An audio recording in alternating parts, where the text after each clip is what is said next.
Selamat pagi anak-anakku semua. Hari ini kita akan belajar ilmu pengetahuan sosial, masih tema masa penjajahan Belanda. Anak-anak, kalau minggu yang lalu kita belajar tentang perjuangan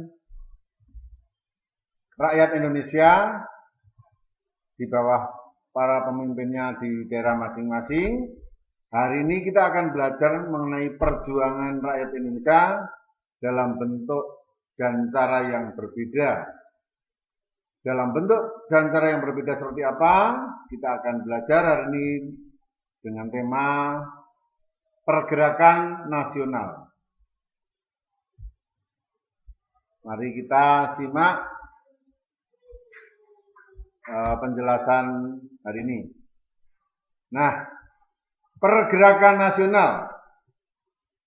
Kita telah belajar banyak tentang perjuangan rakyat Indonesia dalam mengusir penjajahan dari 1600 sampai 1800 pada masa penjajahan VOC, Portugis dan Spanyol, kemudian pada tahun 1800 sampai akhir 1800 atau 1900-an, awal 1900-an, dan semua itu boleh dikatakan gagal dalam arti tidak bisa mengusir penjajah dari Republik Indonesia, ya. Maksudnya belum dapat mengusir penjajah dari Nusantara. Nah, sekarang kita akan belajar tentang pergerakan nasional. Apa pergerakan nasional dan apa yang melatar belakangi? Ya, latar belakang pergerakan nasional adalah yang pertama adalah penderitaan rakyat akibat penjajahan, ya. Penderitaan rakyat akibat penjajahan ini baik di masa VOC, Portugis, Spanyol maupun Belanda serta Inggris menyebabkan kesengsaraan, penderitaan dan tidak sedikit yang menjadi korban jiwa.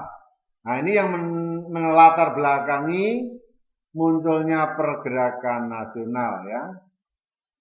Penderitaan rakyat akibat penjajahan ini boleh dikatakan persamaan nasib. Kemudian latar belakang yang kedua dari munculnya pergerakan nasional adalah kegagalan perjuangan melalui senjata, ya.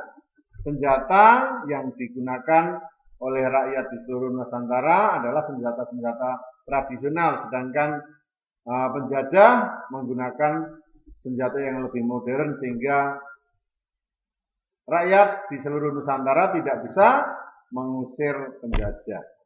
Itu yang kedua. Kemudian yang ketiga adalah keinginan yang kuat untuk bebas dari penjajahan. Ini juga melatar belakangi pergerakan nasional. Dan yang keempat, dampak politik etis. Apa itu politik etis? Ya, politik etis itu muncul pada akhir 1800-an karena beberapa orang Belanda di negeri Belanda sendiri mendengar kekejaman yang dilakukan bangsanya, sehingga mungkin mereka merasa malu bangsanya menjadi bangsa penjajah, sehingga timbul apa yang dinamakan politik etis karena kritikan dari rakyat Belanda sendiri, sehingga kebijakan yang dilakukan Belanda di awal 1900-an adalah politik etis. Apa itu politik etis? Yaitu disebut juga politik balas budi, yang intinya bahwa Belanda berjanji akan memberi kemakmuran melalui transmigrasi dan edukasi, ya. Nah, dampak dari politik etis ini karena tadi salah satunya adalah edukasi, sehingga banyak bermunculan kaum terpelajar atau kaum intelektual. Edukasi itu pendidikan atau sekolah, sehingga banyak muncul kaum intelektual yang menyebabkan banyak rakyat Indonesia yang menjadi tahu. Itu faktor yang keempat. Dan faktor yang tidak kalah penting adalah pengaruh dari luar negeri, yaitu antara lain yang paling utama adalah kemenangan Jepang atas Rusia Dalam hal ini Jepang negara kecil, sedangkan Rusia negara besar. Negara kecil bisa mengalahkan negara besar, apalagi bangsa Indonesia yang di seluruh Nusantara itu besar, luas, sehingga beranggapan bahwa bisa mengalahkan Belanda. Nah, anak-anak itu adalah latar belakang munculnya pergerakan nasional. Nah, seperti yang tadi sepintas Pak Guru jelaskan, pergerakan nasional sendiri adalah perlawanan terhadap penjajah melalui organisasi, baik organisasi sosial maupun organisasi politik, dan melalui pendidikan serta kebudayaan yang dilakukan secara nasional. Nasional itu berarti seluruh kawasan wilayah Nusantara. Waktu itu belum ada nama Indonesia ya. Jadi di seluruh daerah jajahan Hindia, di seluruh jajahan Belanda atau di wilayah Hindia Belanda. Jadi inti dari pergerakan nasional adalah perlawanan terhadap penjajah tanpa melalui senjata, tetapi melalui organisasi.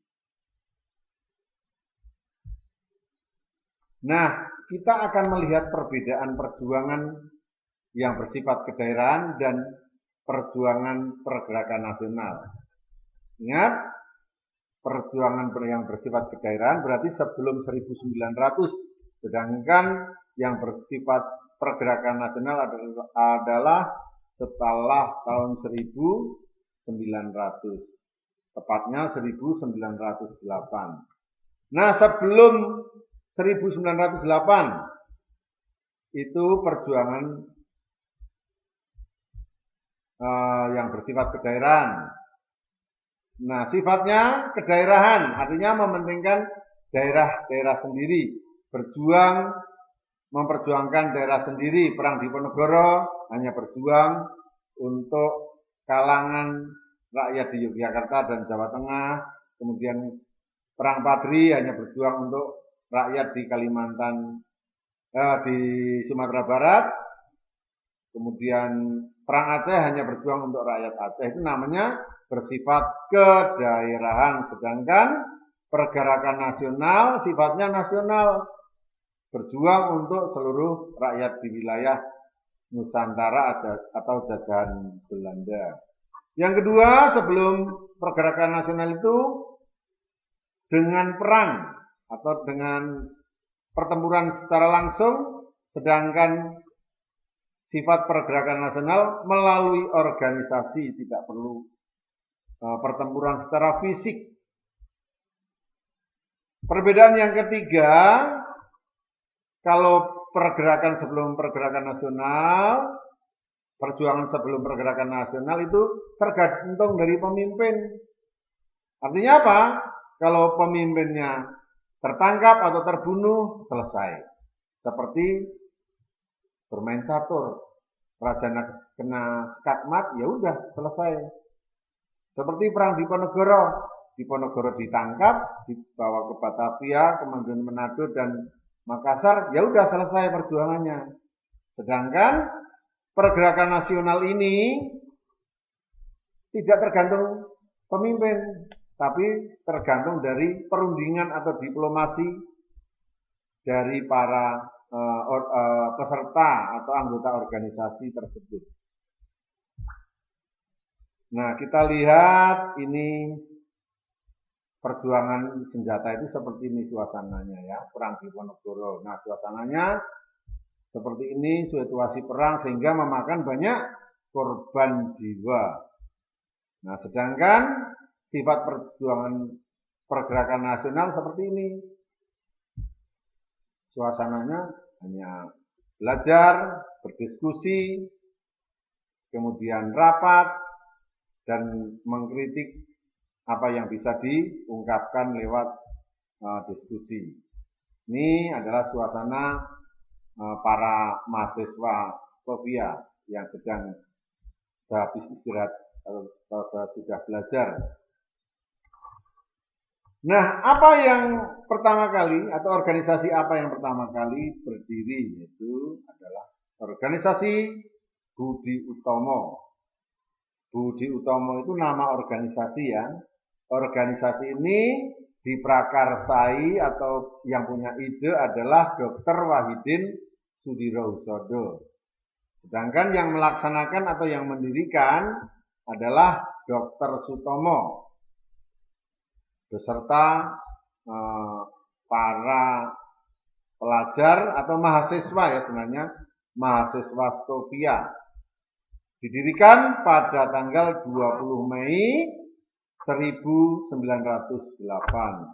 Oleh karena itu setiap tanggal 20 Mei 1908 kita memperingati hari kebangkitan nasional ya. Kenapa? Karena berdirinya Budi Utomo ini membangkitkan kesadaran para pemuda dan mahasiswa untuk berjuang melepaskan diri dari penjajahan. Nah, setelah Budi Utomo berdiri, maka bermunculan organisasi-organisasi lain, baik di dalam negeri sendiri maupun di luar negeri, terutama di Belanda. Artinya, beberapa mahasiswa yang sedang belajar di Belanda pun membentuk organisasi, sehingga pada tahun 1908 muncullah organisasi Perhimpunan Indonesia, yang anggotanya mahasiswa Indonesia yang belajar di Belanda. Salah satunya adalah Muhammad Hatta. Ini yang pertama, yang kedua atau organisasi selanjutnya yaitu pada tahun 1911 berdiri Serikat Dagang Islam. Itu berdiri di Surabaya yang didirikan oleh HOS Cokro Aminoto atau Haji Umar Said Cokro Aminoto. Kemudian Serikat Dagang Islam atau SD ini berubah menjadi SI atau Serikat Islam, yaitu saat Kongres di Solo yang dipimpin oleh Haji Samanhudi. Jadi Serikat Islam itu berasal dari Serikat Dagang Islam, kemudian berubah menjadi Serikat Islam. Kemudian organisasi setelah itu tidak kalah penting, ini sangat terkenal juga, yaitu Indische Party. Pada tahun 1912, organisasi Indische Party ini didirikan oleh 3 serangkai. Siapa saja 3 serangkai itu? 3 serangkai bukan nama orang, tapi sebutan karena didirikan oleh 3 tokoh yang terkenal. Siapa itu? Yang pertama adalah Ernest Dawes-Dekker atau lengkapnya F.E. Dawes-Dekker ya. Nah, ini bukan Edward Dawes-Dekker ya. Kalau Edward Dawes-Dekker itu pada masa tanam paksa sebelum 1900, ini masih saudara dari Edward Dawes-Dekker.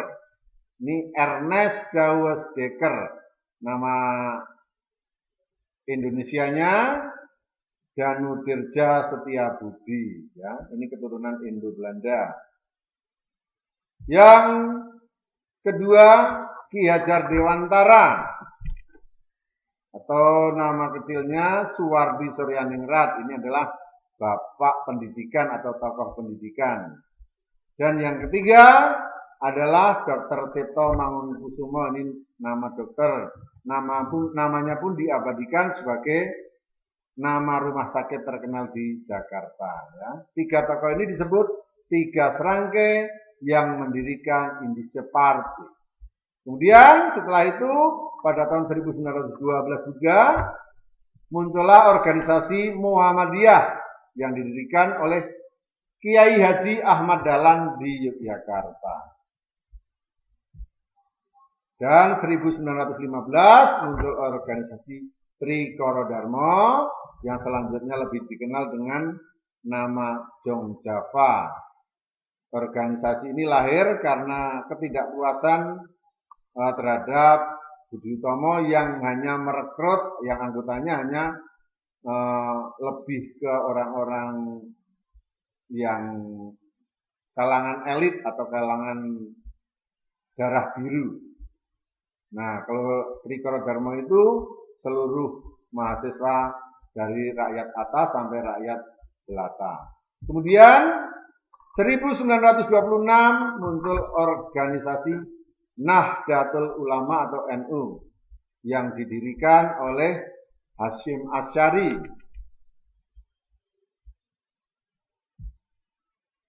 Nah, dan 1927 muncullah organisasi Partai Nasional Indonesia atau PNI yang didirikan oleh I.R. Soekarno. Nah, inilah organisasi-organisasi yang muncul setelah berdirinya Budi Utomo.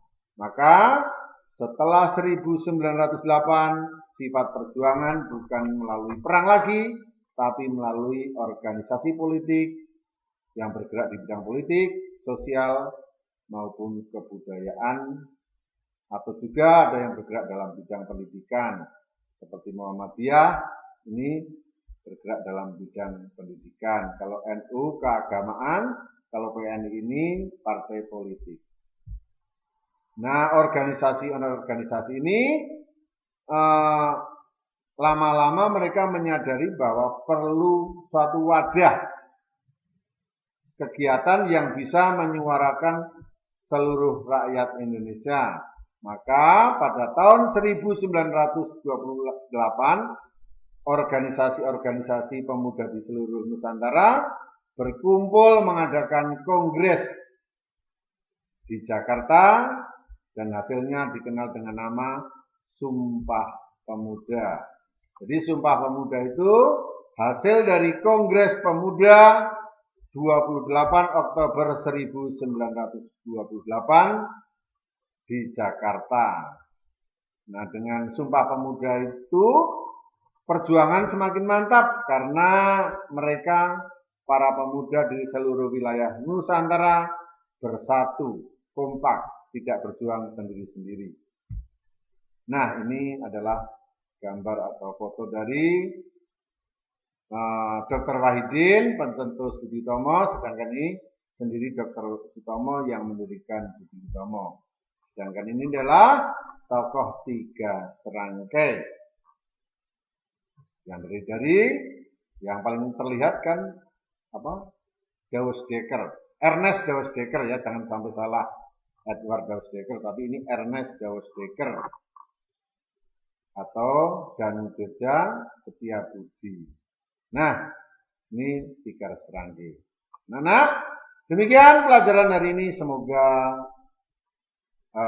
pelajaran hari ini dapat bermanfaat bagi kita semua. Tetap semangat, tetap belajar di rumah. Sekian dan terima kasih.